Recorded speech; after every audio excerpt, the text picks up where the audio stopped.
ఇక్కడ ప్రభుపాదుల వారు హరే కృష్ణ మహామంత్రులు అక్కడ వాళ్ళు అన్ని ఆవు మాంసం అన్ని వదిలేసి ఒక 2-3 నెలల్లోనే సాధువులయ్యే లక్షణం వస్తే వాళ్ళు ఆయన అక్కడ కూర్చొని ఆ వచ్చే తాగుబోతులు వేరే వాళ్ళు తీసుకొచ్చేవారు, మంచి మంది మారుంటారు కదా, వేరే వాళ్ళు తీసుకొచ్చేవారు అక్కడికి. ప్రభుపాదుల వారు ప్రతిరోజు అక్కడ 3 రోజులు భగవద్గీత చెప్పారు. సాయంత్రం పూట భగవద్గీత హరే కృష్ణ మంత్రం వాళ్ళకి జపం కీర్తన జరిపించేవారు. వాళ్ళకి ప్రధానం కావాలి కదా.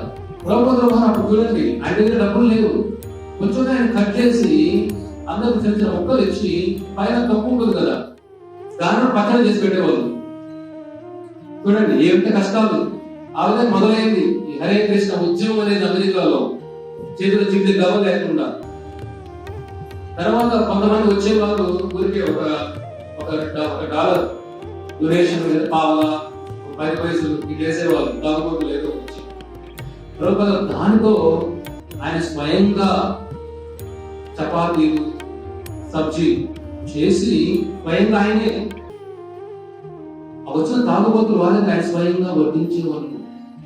వచ్చిన వాళ్ళు కృష్ణ ప్రసాదం, కృష్ణ నామం, కృష్ణ కథ, కృష్ణ భక్తుల సాంగత్యం. అది తిని కొద్దిగా వాళ్ళ మార్పు వచ్చింది. ప్రోగ్రామ్ అయిపోయిన తర్వాత ప్రభుపాదుల వారి రాత్రుల్లో ఆయన అంత పాత్రలు కడిగేవాళ్ళు ఎప్పుడు లేదే. తర్వాత కొద్ది మార్పు వచ్చి మనం కూడా సేవ చేయాలి ఇక్కడ.